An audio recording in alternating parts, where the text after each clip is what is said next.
Muy bien, reciban un cordial saludo, estimados estudiantes del curso Teoría Administrativa y de Negocios. En este momento nos disponemos entonces a continuar con estos temas de historia de la administración que nos dan paso, luego de haber revisado un poco el tema del desarrollo administrativo a partir del lenguaje en los pueblos antiguos, posteriormente refinado con el lenguaje escrito en las organizaciones, civilizaciones siguientes como la egipcia, la sumeria, la china, la maya.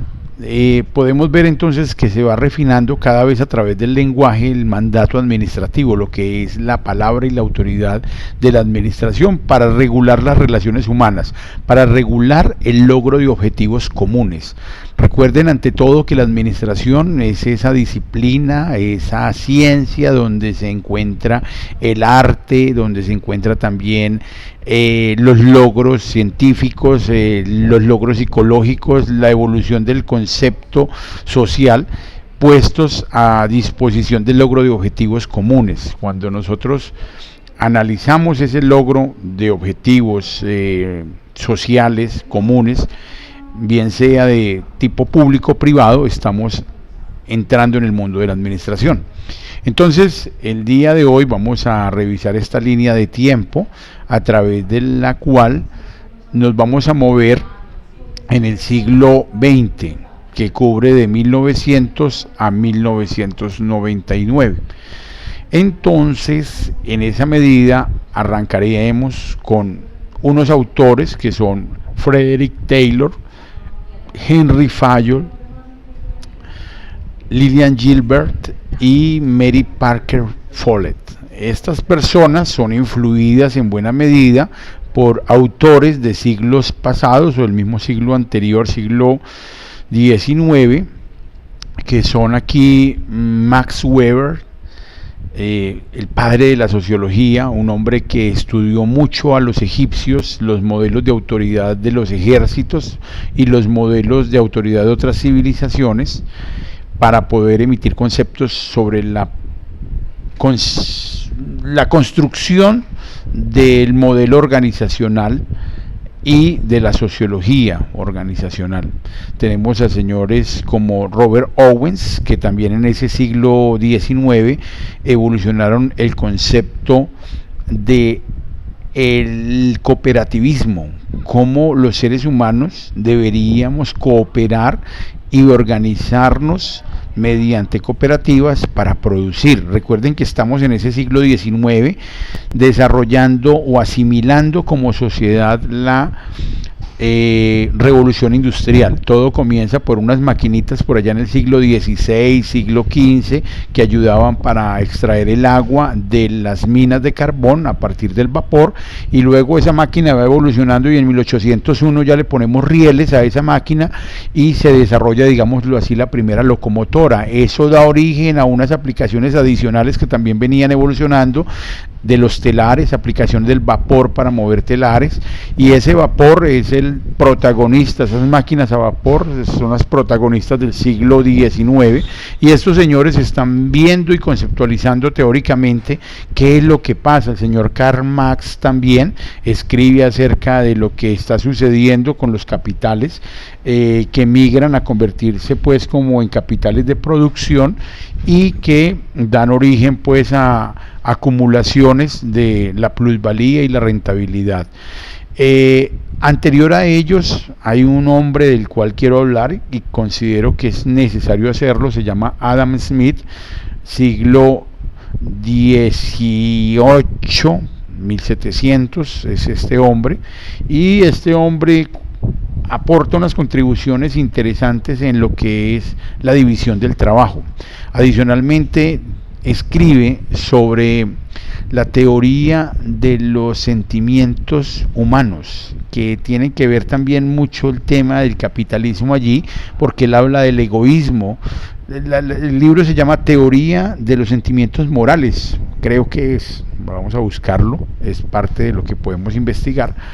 Y este señor identifica entonces que el egoísmo es un concepto fundante en el ser humano, y que en esa medida el ser humano tiende a buscar su beneficio individual, pero ese beneficio individual lleva a la sociedad a lograr transformaciones positivas, a lo que él llama la mano invisible del egoísmo humano, que es para él el motor de lo que denominarían posteriormente capitalismo, de lo que es el motor del movimiento, el motor de la transformación social a partir de el capitalismo, del egoísmo del sujeto, que lo lleva a buscar cosas mejores para sí y para su familia, pero que genera unas transformaciones en la sociedad.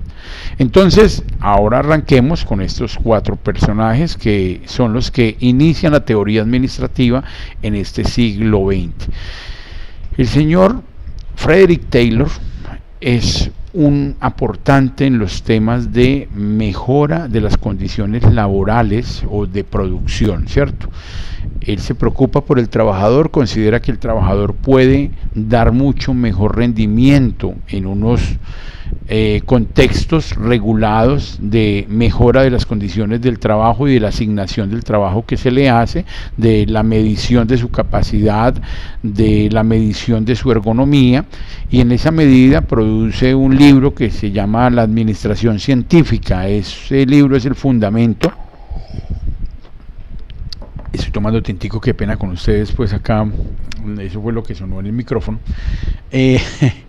Cierro paréntesis. Este hombre, entonces, Frederick Taylor, hace unos aportes muy interesantes. Él quería ser abogado por allá en 1880, luego tiene que suspender su carrera porque debe trabajar, comienza a trabajar en una fábrica de acero, en una fábrica que transforma el acero en piezas para locomotoras y en piezas, en herramientas de trabajo, y allí comienza a tomar nota de todo lo que se puede mejorar en el trabajo. Posteriormente, en el 1900, él ya está produciendo artículos para las revistas de ingeniería mecánica sobre cómo mejorar las condiciones y la productividad.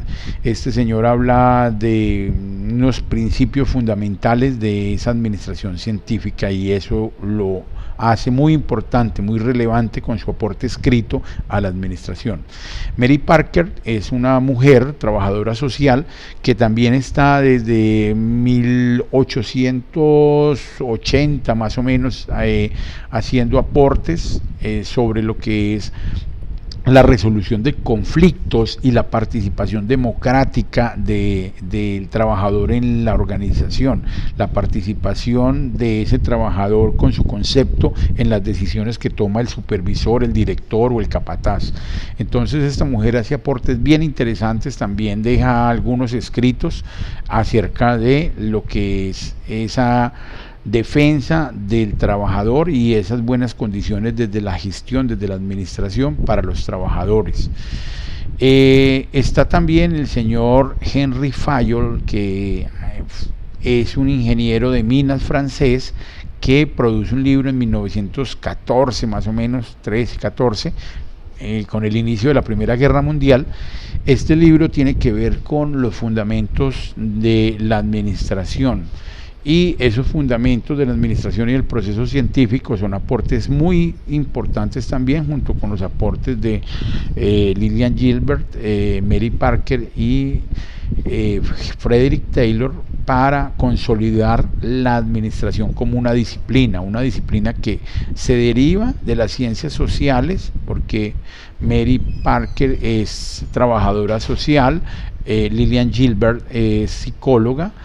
Frederick Taylor iba a ser abogado, pero luego lo declaran ingeniero mecánico, entonces le dan un título honorífico de ingeniero mecánico, y al señor Henry Fayol sí, pues lo invisten de un título que es el título de ingeniero de minas. Entonces miren la mezcla de esta literatura que da origen a los principios teóricos de la administración en el siglo XX. Quiero hablar de este caballero que se llama Alejandro López, que en 1923 comienza a dictar unas cátedras en la Universidad Nacional de Colombia, Facultad de Minas.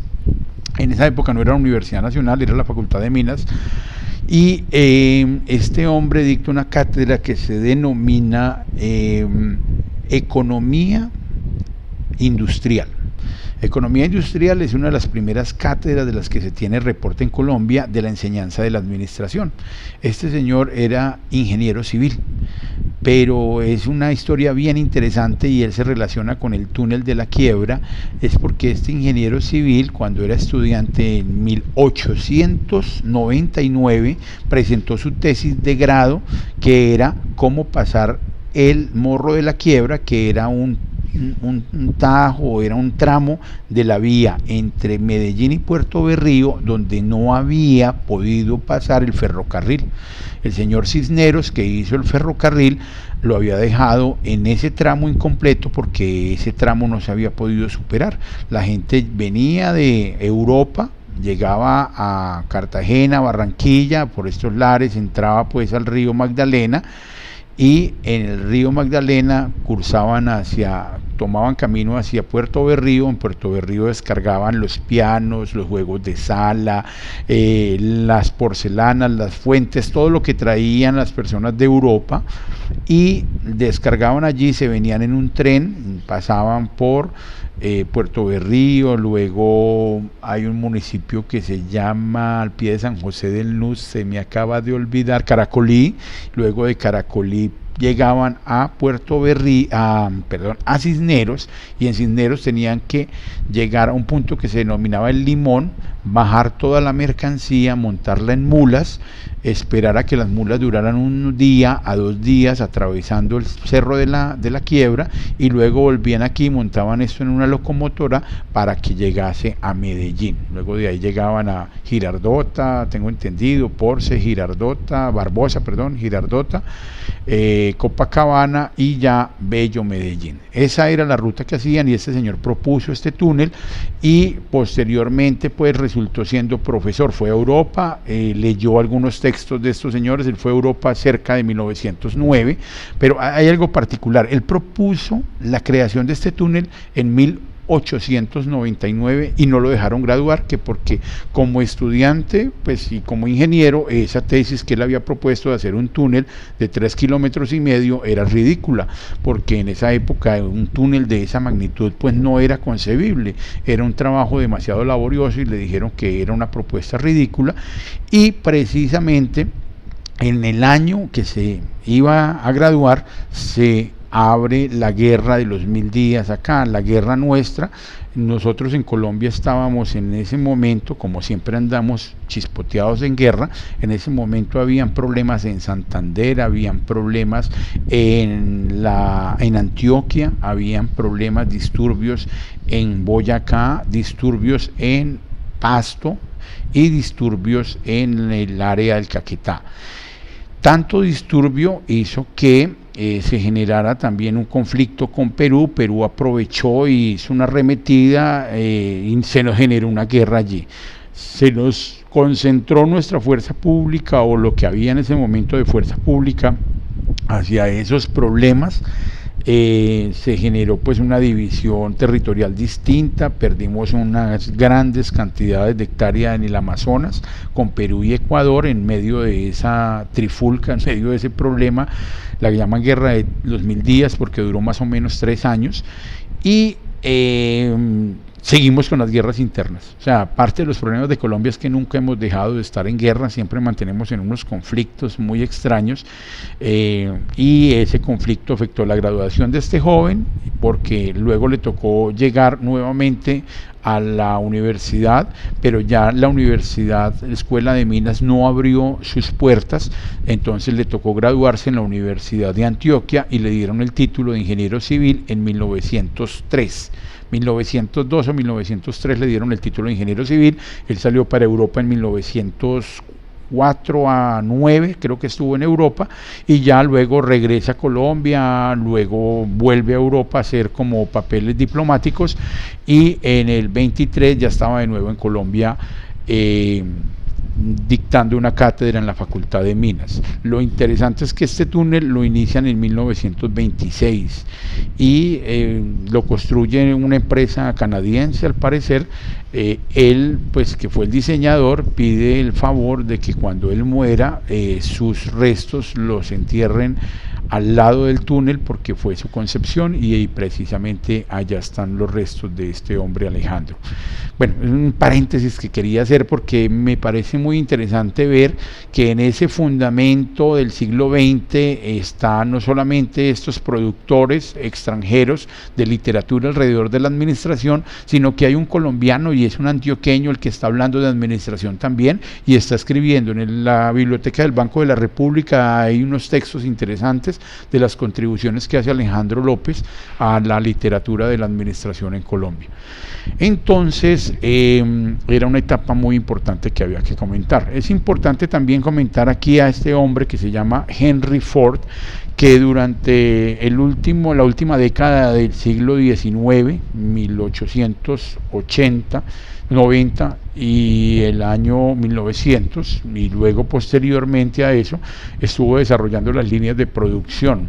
Más allá de dejar algo escrito, Henry Ford lo que ayudó fue a hacer efectivo esa conceptualización de la división del trabajo, esa conceptualización de la mejora de los puestos de trabajo y la asignación de tareas para las personas, y dio aportes interesantes sobre el manejo de las relaciones con sus trabajadores en las líneas de producción que él iba estableciendo. O sea, puso en marcha muchos de los elementos que eran contribuciones de todas estas personas, o sea, se paró en hombros de gigantes para poder construir los primeros carros y ser un exitoso empresario que posteriormente también va a tener unas historias y unos desenlaces bien interesantes en su desarrollo empresarial. Dado que el video alcanzó ya los 16 minutos, voy a suspender acá. Dicen que el tiempo prudencial, el tiempo de atención de las personas es de 18 minutos, el tiempo pedagógico. Entonces voy a suspender acá en Alejandro López y en este punto para continuar en el video siguiente, lección número 4, en el tema del siglo XX, ¿cierto? La administración en el siglo XX, la historia de la administración, para hablarles de estos autores que siguen acá, que me parecen contribuciones muy importantes. De nuevo, tengan en cuenta, estoy contando una versión de la historia, hay muchas versiones de la historia es una disciplina hermosa porque nos muestra que existen muchas posibilidades de comprenderla, de entenderla, de explicarla para poderle dar énfasis a algunos temas en los que queremos profundizar. En esa medida yo tengo una versión de la historia, quiero que ustedes nutran esta versión con otras versiones porque seguiremos hablando de esto, de este enriquecimiento de la historia de la administración. Feliz día.